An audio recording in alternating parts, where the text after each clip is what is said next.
আমি তো অবৈধ স্বৈরাচার শাসক নই, লাঠি হাতে নিয়ে বলবো এখানে খরচ হবে। আমরা কাজ চাই, আমরা চাই হাজার ভুল করুক, শেখ হাসিনা কোনো ফেরেশতা নয়, ত্রুটি থাকতে পারে।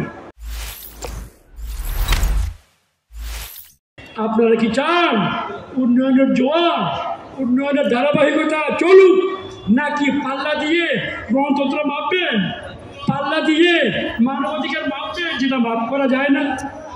গণতন্ত্র এক প্লেট বেশি খেলে আমার গরিবের পেট ভরে না, একটা কার্ড পেলে পেট ভরে।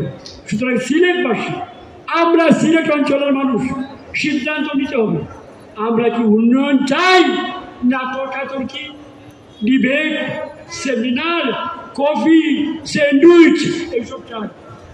আমরা কাজ চাই, আমরা চাই হাজার ভুল করুক, শেখ হাসিনা কোনো ফেরেশতা নয়, ত্রুটি থাকতে পারে।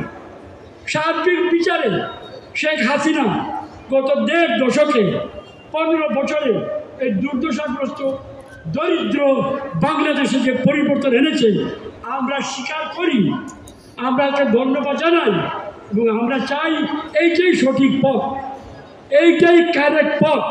এই পথে গেলে আরও উন্নয়ন হবে। সিলেটে আমাদের একটি বিশ্ববিদ্যালয় দরকার, টেকনিক্যাল প্রযুক্তি বিশ্ববিদ্যালয় দরকার। আমাদের টেকনিক্যাল একটা ইঞ্জিনিয়ারিং কলেজ আছে, এইটাকে মোমেন সাহেবের সঙ্গে কথা হয়েছে, ইমরান সাহেবের সঙ্গে আমরা চেষ্টা করবো একটা প্রকৌশল বিশ্ববিদ্যালয়ে রূপান্তর করা। আমাদের সিলেটের জন্য 6 লেন রোড ঢাকার থেকে অনুমোদিত নকশা আঁকা হচ্ছে, কাজ শিগগিরই শুরু করা হবে।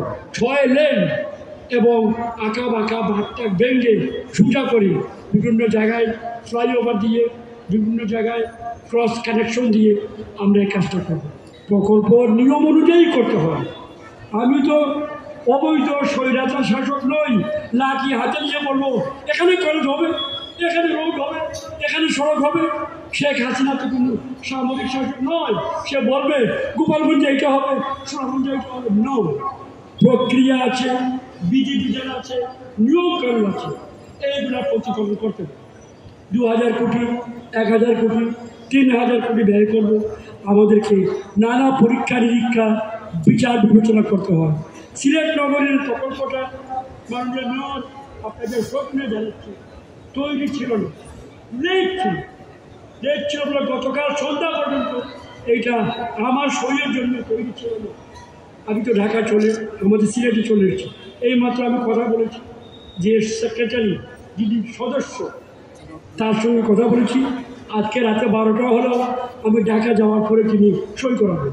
এরপরেও আপনাদেরকে বলি, আপনারা বুঝেন, কালকে সকাল 10টায় আপনারা দেখবেন টেলিভিশনে মাননীয় প্রধানমন্ত্রী আমার অফিসে আসবেন, টেকনিকে আসবেন, পরিকল্পনা মন্ত্রণালয়ে আসবেন এবং আমরা প্রায় ৩-৪ ঘন্টা বসে প্রায় ৫০-৬০টি প্রকল্প, লক্ষ হাজার কোটি টাকার প্রকল্প আমরা পাস করব, অনুমোদন করব।